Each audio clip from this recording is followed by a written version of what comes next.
couldn't send the boys to school. They went to school and they come back with the slates broken over their head or they're in a fight or something, you know, they used to get beaten up. So I kept them home from school. And one day the police sergeant phoned Rudy and said, "You get out of that house. I just heard they're coming to burn you down," because we used to print the papers for the right-wing party. And "Get out of there. They're coming to burn you down." And heard the rumor they're coming. He was very good friends with the police sergeant. "They're coming to burn you out. So, but we're going to keep an eye on the place. You get out." So we went to Aunt Dolly's.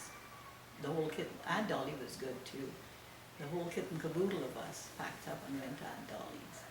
We stayed there the night and came back next day. And he said they didn't get near. So they had police watching the house. So that was good. So we told Dad, when he phoned, he used to phone once a week. When he phoned, I told Dad, I said, they were going to burn the place down, and the police sergeant asked us to get out, you know, told us to get out. But anyway, they didn't do anything, so he said, "Well, you guys have to get out of there." And that's when he bought the tickets and sent for us to get out of there. But we didn't tell them that we were coming to live. We Who just had didn't you visas. tell? The authorities, the Canadian custom authorities. authorities, Canadian. No, the authorities. No, Dad had all those papers fixed already. Okay. The Guyanese authorities. Oh, We you didn't didn't tell tell them, no. Okay. But we were coming on holiday, and all we could have is $15 each. And maybe I shouldn't say this. We used to get money from the Americans, and What Americans? they were at the base, the soldiers. Right. They would come up, we would entertain them, you know, when they came up. We got to know them because they used to come to the printery. And I would ask them, "Well, come for Sunday dinner," and they were loving it, loving to get a home-cooked meal, because they used to eat all these hot dogs and food on the street, you know. And so Rudy asked them, "When you get your pay, before you go to the bank and change it, would you let me buy it from you?" And they used to sell it to him on par, because they didn't know how to repay him for having them, you know, every weekend we'll have 2 or 3 of them come up. And they used to have us come down to the base. That's where we used to go and swim and all Yes, that, yes, you know, yeah. have a wonderful time on a weekend.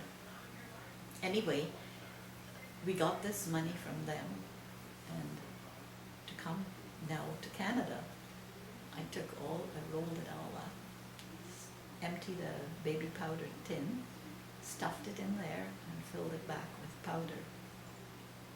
And they searched, they took my purse, they emptied it out and everything, searched, see if I was there, but my jewelry I had all, and I had long sleeves, I had my jewelry on, and got away with it. That was nerve-wracking. And I had a baby, and baby was big and fat. Was it Peter? Peter, yeah, he was 10 months old, and he was huge. He was walking at 10 months. And he was sick on the plane all through, right through. As soon as we got off the plane, we threw up. And I was all crushed up. I was skinny. I only weighed 98 pounds.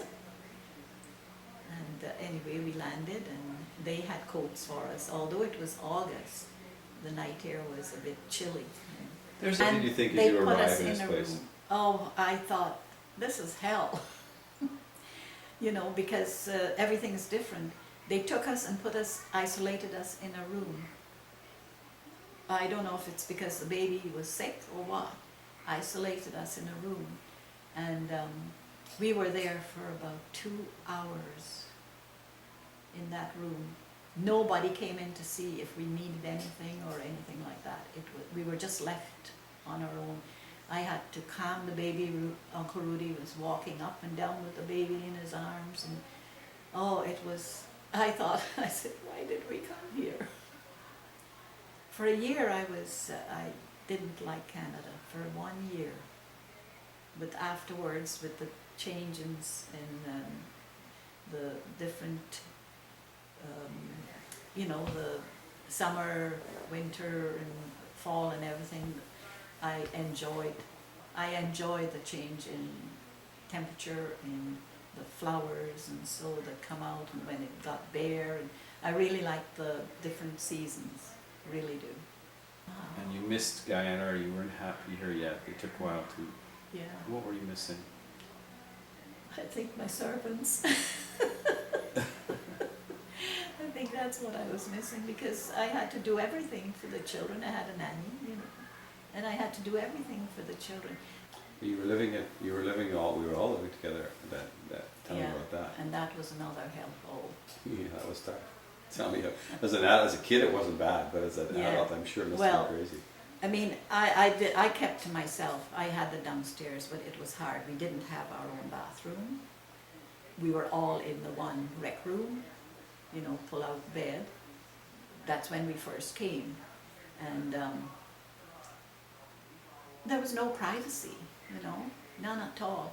It was one room, you know, and we had 4 children. And I mean, we lived in that one room, and it was, but you had a bed. We didn't have a bed. Oh, no. It was a couch that, it didn't even open up as a bed. It just folded out. And yes, it was I know narrow. that, yes. You remember that one? I do. Mm-hmm. And it was hard. And when the kids were on the floor, you know, and when it came time for bedtime, they all wanted to pile in the bed with us. So Dad and I had to take the floor and put them on the couch.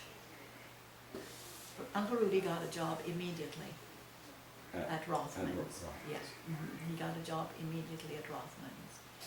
But he was there for a few months when they went on strike, and of course, being there, not on salary, on, you know, he was still on probation, we didn't get any money coming in, you know, it was tough. We paid the mortgage for Grandpa and Grandma. We didn't they didn't just charge us a rent or anything, we paid the mortgage. We paid the mortgage, the light bill. Well, the light and water came together, and we paid that. I found employment right away, but I asked the guy if he could hold on until after September 4th, the holiday, so that I would be able to take them and register them for school and all that. And he said yes. And he wanted me so badly. He used to phone every week, "Are you still coming for the job? Are you still?" "Yes, I'm still coming. I'm not looking anywhere. I'm getting my kids settled and all that." I got a job right away. Where was it? CIP Containers. I was secretary to the office manager. No, you didn't stay very long. You had gotten an apartment. Yes, Mom and Dad. Sandgate. I mean, not Station Road. Yes. And I wish we had done that, you know, before. But Uncle Rudy he doesn't like change. He never liked change, you know. And with me, whatever he wanted, I consented to. I couldn't say no to him. We were there for over a year. When they moved to Hallmar Drive, that's when we decided we have to move out. We have to get a place of our own.